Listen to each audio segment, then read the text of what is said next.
press the bell icon on the YouTube app and never miss another update. शुभ दिन बच्चों।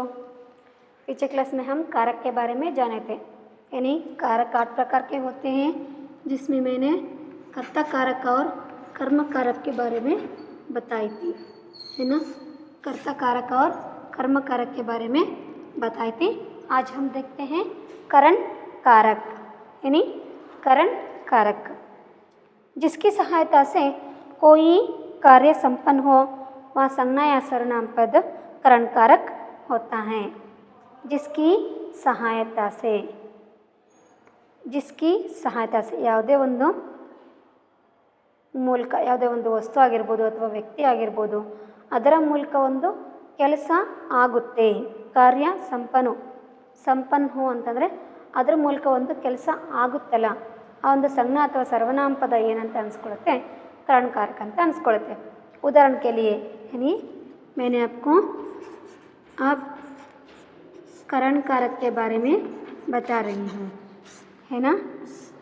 जिसकी सहायता से कोई कार्य संपन्न हो और संज्ञा या सर्वनाम पद करण कारक होता है।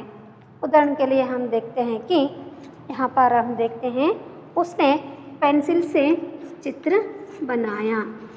उसने पेंसिल से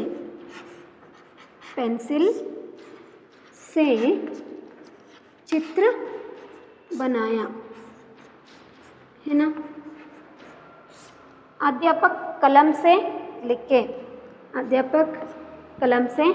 लिखे। मैंने भी आपको क्या कर रही हूँ, यानी शामपट पर लिखकर बता रही हूँ। किससे लिख रही हूँ? मैंने कलम से लिख रही हूँ, यानी लिखने का कार्य किससे हो रहा है? कलम से हो रहा है।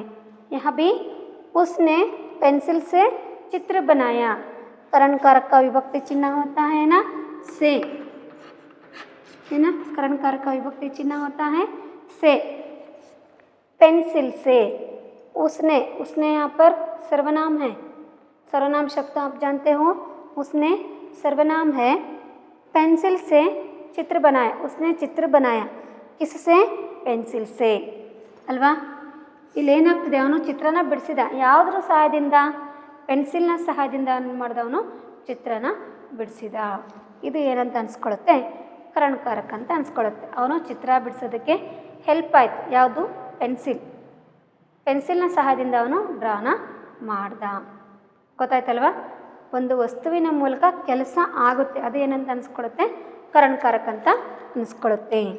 जैसे ही मेंढक को पत्थर से मत मारो, मेंढक को पत्थर से मत मारो। मत यानी क्या हो? मत मारो। मत ಅಂದರೆ ಬೇಡ ಅಂತ ನಿಮಗೆ ಗೊತ್ತಿದೆ। ಮತ್ ಅಂದ್ರೇನು? ಬೇಡ। ಮಾರೋ, ಮತ್ ಮಾರೋ, ಹೊಡಿಬೇಡಿ। ಯಾವುದರಿಂದ? ಕಲ್ಲಿಂದ। ಯಾರಿಗೆ ಹೊಡಿಕೂಡ್ದು? ಮೇಂಡಕ್ ಯಾನಿ ಫ್ರಾಗ್ ಅಂದರೆ ಕಪ್ಪೆ। ಮೇಂಡಕ್ ಫ್ರಾಗ್ ಕಪ್ಪೆ। फ्राग को पत्थर से मत मारो यानी मेंढक को कप्पेನ ಕಲ್ಲಿಂದ ಹೊಡಿಬಾರ್ದು, ಕಪ್ಪೆಗೆ ಕಲ್ಲಿಂದ ಹೊಡಿಬಾರ್ದು। मेंढक को मार रहे हैं, किससे? पत्थर से मारते हैं, इसलिए मेंढक को पत्थर से मत मारो। ಇಲ್ಲಿ करण कारक ಯಾವ್ದಾಗುತ್ತೆ? पत्थर से। किसकी सहायता से उन्होंने मेंढक को मार रहे थे? पत्थर से, है ना। इसलिए मेंढक को पत्थर से मत मारो। मत ಅಂದರೆ ಬೇಡ, ಹೊತ್ತಾನೆ। ಮತ್ ಮಾರೋ, ಹೊಡಿಬಾರ್ದು। ಮೇಂಡಕ್ ಅಂದರೆ ಕಪ್ಪೆ, ಫ್ರಾಗ್ ಅಂತ, ಫ್ರಾಗ್। मेंढक कप्पे फ्रॉग। जैसे ही सब प्राणी आंखों से देखते हैं। तीसरा जो है सब प्राणी आंखों से देखते हैं। मानव भी एक ಪ್ರಾಣಿ है ना, हमें भी एक ಪ್ರಾಣಿ है. ನಾವು ಕೂಡ ಮನುಷ್ಯನು ಕೂಡ ಒಬ್ಬ ಪ್ರಾಣಿ, ಹೌದು ತಾನೆ. ಆಂಕೋನ್ ಸೆ ದೇಖ್ತೆ ಹೇ. ಎಲ್ಲ ಪ್ರಾಣಿಗಳು ಏನು ಕಣ್ಣಿಂದ ನೋಡ್ತವೆ. ಎಲ್ಲ ಪ್ರಾಣಿಗಳು ನೋಡ್ತವೆ. ಯಾವುದರ ಸಹಾಯದಿಂದ? ತಮ್ಮ ಕಣ್ಣಿನ ಸಹಾಯದಿಂದ. ಕಿಸೆ ದೇಖ್ತೆ ಹೇ? ಆಂಕೋನ್ ಸೆ ದೇಖ್ತೆ ಹೇ. ಇಸ್ ಪ್ರಕಾರ ಏನಿ ಇಸ್ ಪ್ರಕಾರ ಅಂದರೆ ಈ ತರಹವಾಗಿ ಒಂದು ಕಾರ್ಯ ಆಗುತ್ತೆ. ಆ ಕಾರ್ಯ ಆಗೋದಕ್ಕೆ ಕಾರಣ ಯಾವುದಾಗುತ್ತೋ ಅದು ಕಾರಣಕಾರಕ ಅಂತ ಅನಿಸ್ಕೊಳ್ಳುತ್ತೆ. समझ में आ रहा है ना बच्चों? आगे जैसे ही हम देखते हैं उसे पत्र के द्वारा सूचित कर दिया गया. आपको भी मैसेज के द्वारा, है ना, आपको भी मैसेज के द्वारा यानी खबर के द्वारा क्या क्या होता है, यानी कल कौन सा क्लास रहता है, किस विषय के बारे में बताते हैं. यहाँ भी आपको क्या कर रहे हैं? खबर के तरफ यानी खबर के यानी मैसेज की तरफ आपको समझाते हैं. पत्र के द्वारा, खबर के द्वारा आपको समझाते हैं. ನಿಮಗೂ ಕೂಡ ನಾಳೆ ಯಾವ ಕ್ಲಾಸ್ ಇರುತ್ತೆ, ಯಾವ ಸಬ್ಜೆಕ್ಟ್ ಇರುತ್ತೆ ಅಂತ ಏನು ಮಾಡಿದೆ, ಪ್ರತಿ ಸ್ಕೂಲಿಂದ ಪ್ರತಿಯೊಂದೂ ಕೂಡ ನಿಮ್ಗೆ ಏನಾಗ್ತಿದೆ, ಮೆಸೇಜ್ನ ಮೂಲಕ ಗೊತ್ತಾಗ್ತಿದೆ. ಹಾಗೆಯೇ ಇಲ್ಲಿ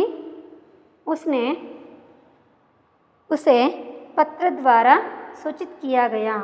ಯಾರೋ ಒಬ್ಬರಿಗೆ ಲೆಟರ್ನ ಮೂಲಕ, ನೀವು ಫೋನ್ ಮಾಡಿದ್ರೆ ಪಿಕ್ ಮಾಡ್ತಾ ಇಲ್ಲ, ಮೆಸೇಜ್ ಹಾಕಿದರೂ ನೋಡ್ತಾ ಇಲ್ಲ, ಅವಾಗ ಏನು ಮಾಡ್ತಾರೆ, ಲೆಟರ್ ಮೂಲಕ ನಿಮಗೆ ಒಂದು ಸಂದೇಶನ ಕಳಿಸ್ತಾರೆ. मैं मोहन के द्वारा संदेश भेज दूँगा. मैं मोहन के द्वारा संदेश भेज दूँगा. आपको आज तबीयत ठीक नहीं रहती है, तब आप क्या करते हो, अपनी चिट्ठी पत्र अपने मित्र के साथ अपने मित्र के द्वारा भेजते हो. ನೀವು ಇವತ್ತು ಸ್ಕೂಲಿಗೆ ಬರಲ್ಲ, ಅಬ್ಸೆಂಟ್ ಆಗ್ತೀರಿ, ಅವಾಗ ಏನು ಮಾಡ್ತೀರಿ, ನಿಮ್ಮ ಫ್ರೆಂಡ್ ಮುಖಾಂತರ ಲೀವ್ ಲೆಟರ್ನ ಕಳಿಸ್ತೀರಿ. ನಿಮಗೆ ಫ್ರೆಂಡ್ ಹೆಲ್ಪ್ ಮಾಡಿ ಲೀವ್ ಲೆಟರು ಕೊಡ್ತಿದ್ದೀರಿ. ಯಾರ ಮುಖಾಂತರ ಕೊಡ್ತಿದ್ದೀರಿ? ನಿನ್ನ ಫ್ರೆಂಡ್ ಮುಖಾಂತರ ನೀನು ಲೀವ್ ಲೆಟರ್ನ ಕಳಿಸ್ತೀಯ. ಹೀಗೆ ನಿಮ್ಮದು ಕೆಲಸ ಆಗಬೇಕು. ಏನು? ಲೆಟರ್ ತಲುಪಬೇಕು. ಯಾರಿಗೆ? ನಿಮ್ಮ ಟೀಚರ್ಗೆ ಲೆಟರ್ ತಲುಪಬೇಕು. ಆ ತಲುಪ್ತಕ್ಕಂಥ ಕೆಲಸ ಯಾರು ಮಾಡ್ತಿದ್ದಾರೆ? ನಿನ್ನ ಫ್ರೆಂಡ್ ಮಾಡ್ತಾ ಇದ್ದಾನೆ. ನಿನ್ನ ಫ್ರೆಂಡ್ ಮೂಲಕ ಏನಾಯಿತು, ನಿನ್ನ ಕೆಲಸ ಆಯಿತು. ಇದು ಅಂದರೆ ಯಾವುದೇ ಒಂದು ಕೆಲಸ ಆಗೋದಕ್ಕೆ ಕಾರಣ ಆಗುತ್ತಲ್ವ, ಆ ವಸ್ತು ಅಥವಾ ಆ ಒಂದು ಸಂದೇಶ ಅದು ಏನಂತ ಅನಿಸ್ಕೊಳ್ಳುತ್ತೆ, ಕಾರಣಕಾರಕ ಅಂತ ಅನಿಸ್ಕೊಳ್ಳುತ್ತೆ. आगे हम देखेंगे संप्रदान कारक. आगे कौन सा है? संप्रदान कारक. संप्रदान कारक के वक्ति प्रत्यय होते हैं के लिए, को, के लिए, उसके लिए, हमारे लिए, तुम्हारे लिए, आपके लिए, होता नहीं, ಅವರಿಗೋಸ್ಕರ, ನಿನಗೋಸ್ಕರ, ನನಗೋಸ್ಕರ, ಮೇರಿ ಲಿಯೇ, होता नहीं, आपके लिए, ಈಗೆಲ್ಲ ನಾವೇನು ಮಾಡ್ತೀವಿ, ಬಳಸ್ತೀವಿ. ಅದು ಯಾವುದಂತ ಅನಿಸ್ಕೊಳುತ್ತೆ? ಸಂಪ್ರದಾನ ಕಾರಕ ಅಂತ ಅನಿಸ್ಕೊಳುತ್ತೆ. संप्रदान कारक.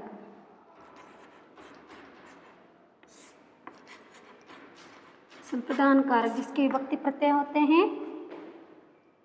के लिए,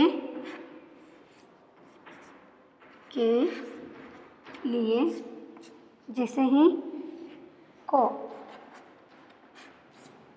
ये संप्रदान कारक के विभक्ति चिन्ह होते हैं. करण से संप्रदान के लिए, है ना, संप्रदान कारक का विभक्ति चिन्ह होते हैं के लिए और को. जिसके लिए कोई कार्य किया जाए या जिसे कुछ दिया जाए वहाँ संप्रदान कारक होता है. जिसके लिए कोई कार्य किया जाए या जिसे कुछ दिया जाए. जिसके लिए ಬೇರೆಯವರಿಗೋಸ್ಕರ, ಅವನಿಗೋಸ್ಕರ, ಅವಳಿಗೋಸ್ಕರ ಅಥವಾ ಅವರಿಗೋಸ್ಕರ ಯಾವುದೇ ಒಂದು ಕಾರ್ಯನಿ ಕೆಲಸ ಮಾಡೋದಿರ್ಬೋದು, ಅಥವಾ ಕುಚ್ ದಿಯಾ ಜಾಯೆ ಸ್ವಲ್ಪ ಏನಾದರೂ ಕೊಡೋದಾಗಿರ್ಬೋದು, ಅದು ಏನಂತ ಅನಿಸ್ಕೊಳುತ್ತೆ? ಸಂಪ್ರದಾನ ಕಾರಕ ಅಂತ ಅನಿಸ್ಕೊಳುತ್ತೆ. ಫಾರ್ ಎಕ್ಸಾಂಪಲ್, ಉದಾಹರಣೆಗೆ ನೀವು ಇವತ್ತೇನೋ ತಿನ್ನೋದಕ್ಕೇನೋ ಒಂದು ತೊಗೊಂಡು ಬಂದಿರ್ತೀರ, ಅದು ನಿನ್ನ ಫ್ರೆಂಡ್ಗೆ ತುಂಬ ಇಷ್ಟ ಆಗುತ್ತೆ. अपने मित्र के लिए वह बहुत पसंद होता है। कल आप क्या करते हो, अपनी माँ से वहाँ प्रिपेयर करके ನಿಮ್ಮ ಅಮ್ಮನ ಹತ್ರ ರೆಡಿ ಮಾಡಿಸ್ಕೊಂಡ್ಬಿಟ್ಟು आप अपने मित्र के लिए लाकर देते हो, है ना। जो कुछ खाने का चीज़ रहता है उसे अपने मित्र पसंद करे तो आप क्या करते हो, जिसे लाकर देते हो। किसके लिए, अपने मित्र के लिए लाकर देते हैं ಗೊತ್ತಾನೆ। ನಿನ್ನ ಫ್ರೆಂಡಿಗೋಸ್ಕರ ನೀನೇನು ಮಾಡಿದೆ, ಅದನ್ನು ತಗೊಂಡು ಬಂದೆ। जैसे ही आपके घर में पापा हर दिन घर आते समय आपके लिए कुछ लाते हैं, आपके लिए ನಿಮಗೋಸ್ಕರ ಮನೆಯಲ್ಲಿ ಮಕ್ಕಳಿದ್ದಾರೆ ಅಂತ ಏನು ಮಾಡ್ತಾರೆ, ಮಕ್ಕಳಿಗೋಸ್ಕರ ಏನಾದರೂ ತಗೊಂಡು ಬರ್ತಾರೆ ತಾನೆ। ಹಾಗೆ ಅದು ಮಕ್ಕಳಿಗೋಸ್ಕರ ತಗೊಂಡು ಬರ್ತಾರೆ। जैसे ही अध्यापक भी आपके लिए क्या करते हैं, पाठ पढ़ाते हैं, कहानियाँ सुनाते हैं। किसके लिए, बच्चों को ध्यान लाने के लिए, यानी अट्रैक्शन ಮಾಡೋದಕ್ಕೋಸ್ಕರ, ನಿಮ್ಮನ್ನು ಅಟ್ರಾಕ್ಟ್ ಮಾಡ್ಕೊಳ್ಳೋದಕ್ಕೋಸ್ಕರ ಏನು ಮಾಡ್ತಾರೆ, ಸ್ಟೋರಿ ಮುಖಾಂತರ ನಿಮ್ಮನ್ನು ಸೆಳ್ಕೊಳ್ತಾರೆ ಹೊತ್ತಾನೆ। ಅಥವಾ ಯಾವುದೋ ಒಂದು ಪಿಕ್ಚರ್ನ ತೋರಿಸಿ ನಿಮ್ಮನ್ನು ಅಟ್ರಾಕ್ಟ್ ಮಾಡ್ಕೊಳ್ತಾರೆ। ಯಾರಿಗೋಸ್ಕರ, ಅದು ಅವರ ಒಂದು ಲೆಸನ್ ಎಫೆಕ್ಟಿವ್ ಆಗಿ ಬರಬೇಕು, ನಿಮ್ಮ ಗಮನನೂ ಕೂಡ ಅವ್ರ ಕಡೆಗೆ ಬರಬೇಕು, ಅಂದರೆ ನಿಮ್ಮನ್ನು ಅಟೆನ್ಷನ್ ಮಾಡೋದಕ್ಕೋಸ್ಕರ ಏನು ಮಾಡ್ತಾರೆ ಅವರು, ಏನೋ ಒಂದು ಸ್ಟೋರಿನೋ ಅಥವಾ ಯಾವುದೋ ಒಂದು ಪಿಕ್ಚರ್ ಏನೋ ಒಂದು ನಿಮಗೆ ತೋರಿಸ್ತಾರೆ। ಯಾರಿಗೋಸ್ಕರ, ನಿಮಗೋಸ್ಕರ, ಅವರಿಗೋಸ್ಕರ, ನಿಮಗಾಗಿ ಏನೋ ಒಂದು ಮಾಡ್ತಾರೆ ಅವರು ಅಲ್ವಾ। ಹಾಗೆ यहाँ हम देखेंगे, वहाँ बच्चों के लिए मिठाई लाया, वहाँ बच्चों के लिए, किसके लिए, बच्चों के लिए, बच्चों के लिए मिठाई लाया, मिठाई यानी स्वीट, लाया तಗೊಂಡು ಬಂದ, बच्चों के लिए मिठाई लाया। जैसे ही अपनी पुस्तकें दूसरों को मत दो, अपनी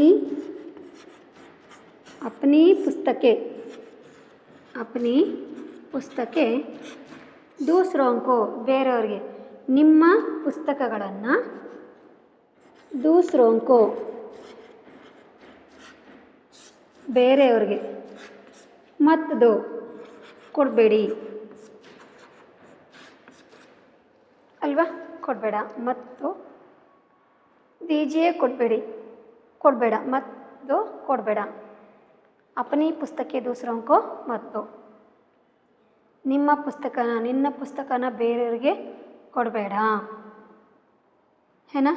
दूसरों को मत दो, ಇಲ್ಲಿನೂ ಕೂಡ ಇದು ಏನಂತ ಅನಿಸ್ಕೊಳ್ಳುತ್ತೆ, संप्रदानकारक ಅಂತ ಅನಿಸ್ಕೊಳ್ಳುತ್ತೆ। ಇಲ್ಲಿ बच्चों के लिए दिए गए वाक्य में संप्रदानकारक कौन सा है, रेखांकित कीजिए, है ना।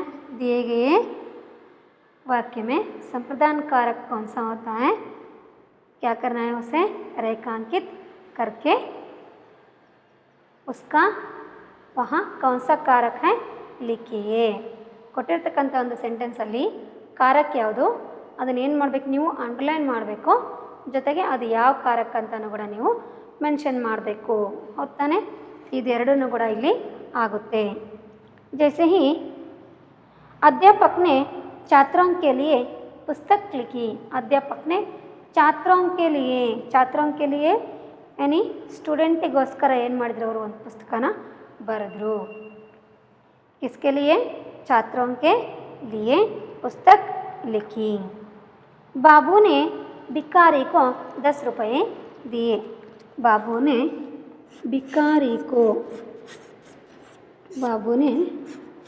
किसको, ಭಿಕಾರಿ को, ಭಿಕಾರಿ यानी ಭಿಕ್ಷುಕ, ಅಂದರೆ ಬೇಡ್ತಕ್ಕಂಥ ಒಬ್ಬ ವ್ಯಕ್ತಿಗೆ ಬಾಬು ಏನು ಮಾಡ್ದ, 10 ರೂಪೀಸ್ನ ಕೊಟ್ಟ।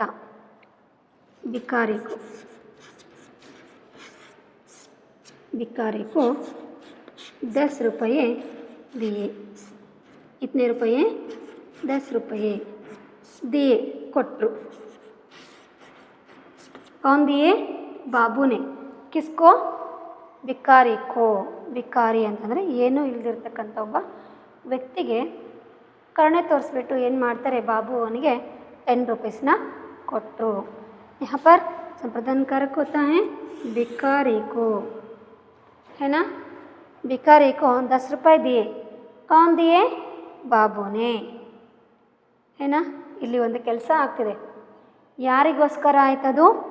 ಆ ಒಬ್ಬ ಭಿಕಾರಿಗೋಸ್ಕರ, ಅಂದರೆ ಏನೂ ಇಲ್ದಿರ್ತಕ್ಕಂಥ ಆ ವ್ಯಕ್ತಿಗೋಸ್ಕರ ₹10 ಕೊಡ್ತಾರೆ. ಯಾರಿಂದ ಆಯ್ತದು? ಯಾರು ಕೊಟ್ಟರು? ಬಾಬು ಕೊಟ್ಟರು. ಯಾರಿಗೆ? ಭಿಕಾರಿಗೆ. ಜಿಸ್ ತರಹ ಅವನಿಗೋಸ್ಕರ ಒಂದು ಏನೇ ಒಂದು ಕೊಡೋದಾಗಿರ್ಬೋದು. ಇಲ್ಲೇನಾಯಿತು? ಮಿಠಾಯಿ ಲಾಯ, ಮಿಠಾಯಿ ಅವನಿಗೋಸ್ಕರ ಅಂದರೆ ಮಕ್ಕಳಿಗೋಸ್ಕರ ಮಿಠಾಯಿನ ತೊಗೊಂಡು ಬಂದರು. ಇಲ್ಲಿ ಕುಚ್ ದಿಯಾ ಜಾಯೆ, ಇಸ್ಕೆ ಲಿಯೆ ಕುಚ್ ದಿಯಾ ಜಾಯೆ, ಇಲ್ಲಿ ಅವನಿಗೆ ಕೊಡ್ತಿದ್ದಾರೆ. ಏನನ್ನು? ಹಣ ಕೊಟ್ಟರು. ಅಲ್ಲಿ ಒಂದು ಕೆಲಸ ಆಯಿತು, ಇಲ್ಲಿ ಕೊಡ್ತಿದ್ದಾರೆ. ಕೊಡೋದಾಗಿರ್ಬೋದು ಅಥವಾ ಒಂದು ಕಾರ್ಯ ಆಗೋದಾಗಿರ್ಬೋದು. ಅದೇನಂತ ಅನಿಸ್ಕೊಳುತ್ತೆ? ಸಂಪ್ರದಾನ कारक ಅಂತ ಅನಿಸ್ಕೊಳುತ್ತೆ. आगे हम देखेंगे अपादान कारक। आगे कौन सा है? अपादान कारक। अपादान कारक हमको अलग होने का समझाता है। अपादान कारक हमको अलग होने का समझाता है। अपादान कारक का विभक्ति चिन्ह होता है से। अपादान कारक का विभक्ति चिन्ह होता है से, जिससे अलग होने का अभाव प्रकट होता है।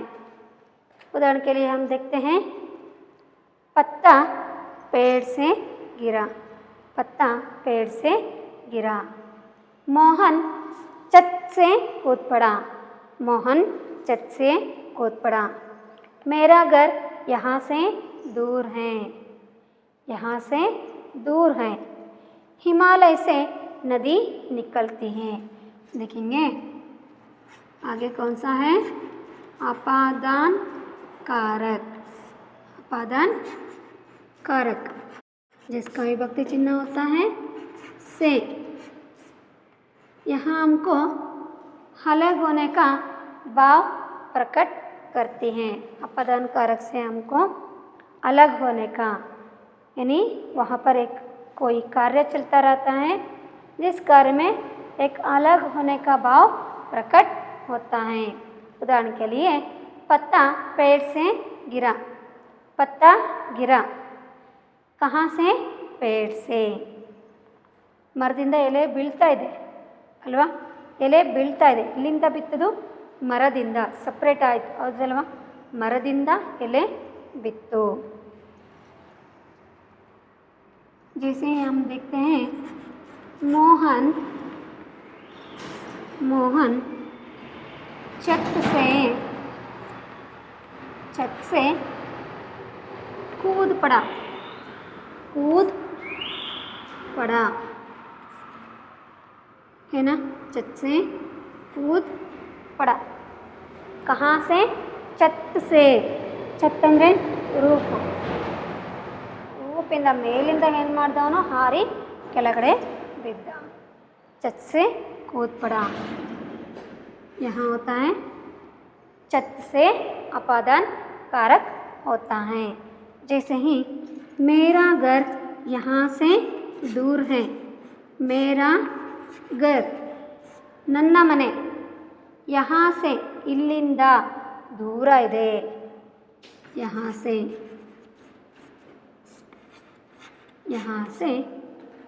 दूर है ना, यहाँ से दूर है, ಇಲ್ಲಿಂದ ನನ್ನ ಮನೆ ದೂರ ಇದೆ, ಇಲ್ಲಿಂದ ನನ್ನ ಮನೆ ದೂರ ಇದೆ. जैसे ही पत्ता पेड़ से गिरा, पत्ता गिरा कहाँ से? पेड़ से।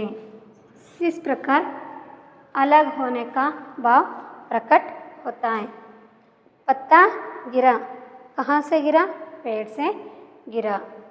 ಈ ರೀತಿಯಾಗಿ ಬೇರೆ ಆಗ್ತಕ್ಕಂಥ ಒಂದು ಭಾವನ ಪ್ರಕಟ ಮಾಡುತ್ತೆ. ಅದು ಯಾವುದಂತ ಅನಿಸ್ಕೊಳುತ್ತೆ? ಅಪಾದಾನ कारक ಅಂತ ಅನಿಸ್ಕೊಳುತ್ತೆ. जैसे ही अधिकरण कारक, अधिकरण कारक में हम देखते हैं मैं और पर. मैं ಅಂದರೆ ಅಲ್ಲಿ, मैं ಅಲ್ಲಿ जैसे ही पर मेले मैं अली घर में मुझ में आप में है ना वन में नदी में मछलियाँ तैरती हैं नदी में पत्थर डाले तो डूबते हैं है ना इस प्रकार भी हम देखते हैं घर पर मुर्गा बैठी है ना दीवार पर घड़ी है जिस प्रकार भी हम अनेक वाक्यों को देखते हैं ना मैं अंद्रे अली पर अंद्रे मेले आगे हम देखते हैं चतुर्थ अंद्रे सिक्स्थ वन यादो अधिकरण कारक अधिकरण कारक जिनके विभक्ति प्रत्यय होते हैं मैं और पर मैं अंद्रे अली जैसे ही पर मेले मैं अंद्रे अली पर अंद्रे मेले यहाँ भी हम अनेक वाक्यों से देखते हैं यानी अधिकरण कारक कैसे बनता है जिन संज्ञा या सर्वनाम पदों से क्रिया के आधार का बोध हो वे अधिकरण कारक होते हैं संज्ञा सर्वनाम पदों से क्रिया के आधार का बोध हो ಕ್ರಿಯೆ ಆಧಾರವಾಗಿರುತ್ತೆ ಅಲ್ವಾ ಆ ಸಂಜ್ಞಾದ ಸರ್ವನಾಮ ಪದದ ಜೊತೆಗೆ ಕ್ರಿಯೆ ಅಂತಕ್ಕಂಥದ್ದು ಆಧಾರವಾಗಿರುತ್ತೆ जैसे ಹಾಗೆ ನೋಡ್ತೀವಿ ನಾವು यानी उदाहरण के लिए हम देखेंगे सिंह वन में रहता है सिंह यानी शेर सिंह वन में वन यानी फॉरेस्ट रहता है ना यह सिंह रहता है कहाँ वन में यहाँ आधार का बोध करता है ಸಿಂಹ ಇರುತ್ತೆ ಎಲ್ಲಿರುತ್ತೆ ಕಾಡಲ್ಲಿ ಇರುತ್ತೆ ಆ ಇರುತ್ತೆ ಅನ್ನತಕ್ಕಂಥ ಒಂದು ಆಧಾರವಾಗಿದೆ ಎಲ್ಲಿ ವನದಲ್ಲಿ ಅಲ್ವಾ ಮೇ ಅಂದರೆ ಅಲ್ಲಿ ಕಾಡಲ್ಲಿ वन यानी फॉरेस्ट वन का और एक अर्थ होता है कानन वन का और एक अर्थ होता है कानन भी बोलते हैं वना भी बोलते हैं जैसे ही अरण्य भी बोलते हैं नहीं वन का और एक समानार्थक शब्द है कानन नहीं तो अरण्य ನೀವು ನಾನು ಬರ್ಸಿದ್ದೇ ಬರಿಬೇಕಂತೀನಿ ಎಲ್ಲ ಲೆಸನ್ ಮಾಡುವಾಗ ಏನು ಹೇಳ್ತೀವಿ ಅದನ್ನು ಕೇಳಿಸ್ಕೊಂಡಿರ್ತಿಲ್ಲ ಅದನ್ನು ಬರೆದ್ರೂ ಕೂಡ ಓಕೆ जैसे ही नाव नदी में डूब गई नाव डूब गई कहाँ डूब गई नदी में अल्वा ದೋಣಿ ಮುಳುಗೋಯ್ತು ಎಲ್ಲಿ ಹೋಯ್ತದು ನದಿಯಲ್ಲಿ ಮುಳುಗೋಯ್ತು नाव नदी में डूब गई डूब ಅಂದರೆ ಮುಳುಗು नाव नदी में डूब गई ದೋಣಿ ನೀರಲ್ಲಿ ಮುಳುಗ್ಬಿಡ್ತು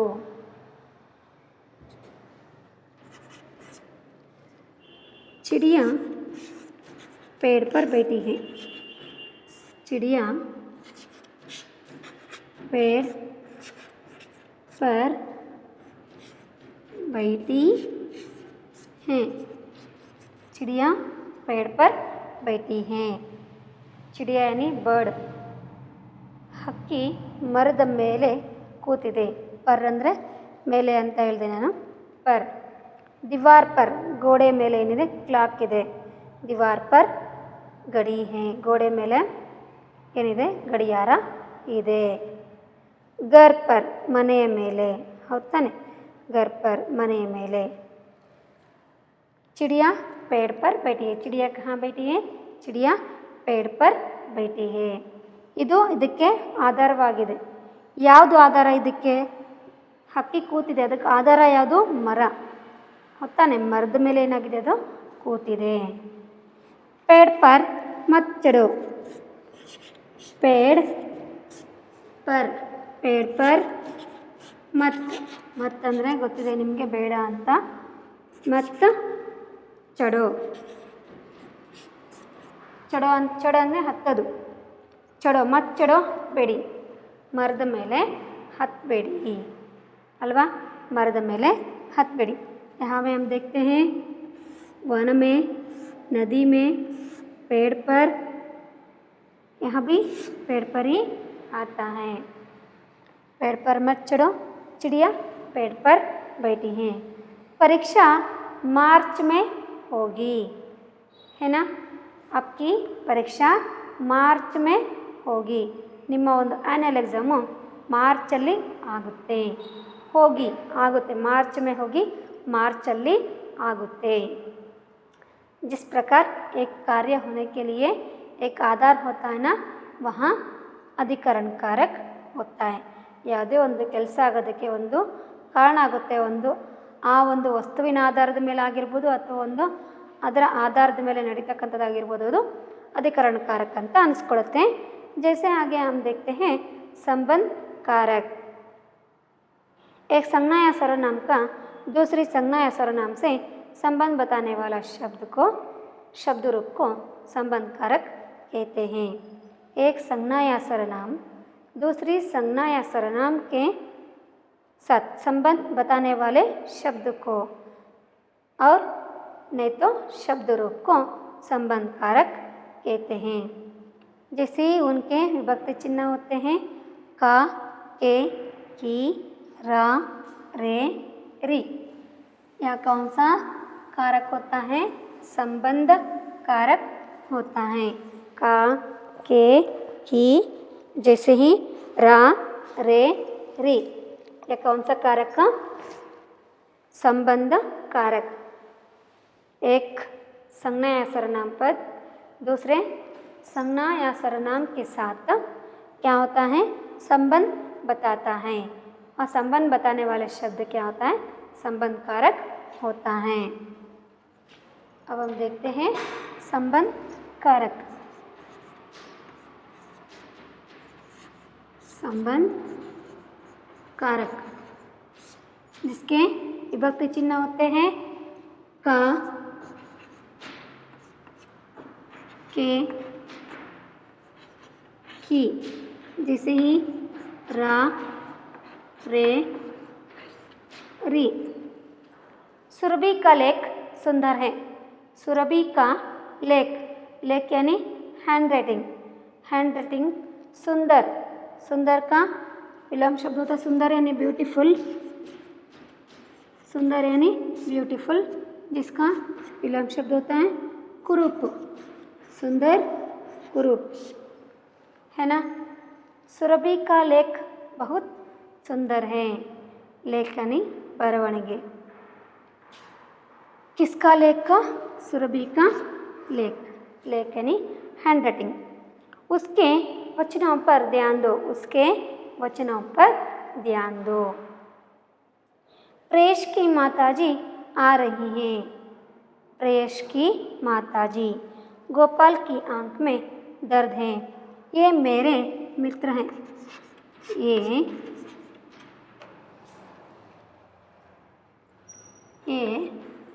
मेरे मित्र हैं, है ना। जैसे ही सुरभि का लेख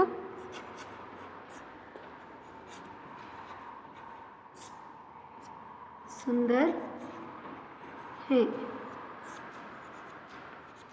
सुरभि का लेख सुंदर है। प्रियेश की माताजी आ रही हैं। प्रियेश की माताजी। किसकी माताजी? प्रियेश की माताजी।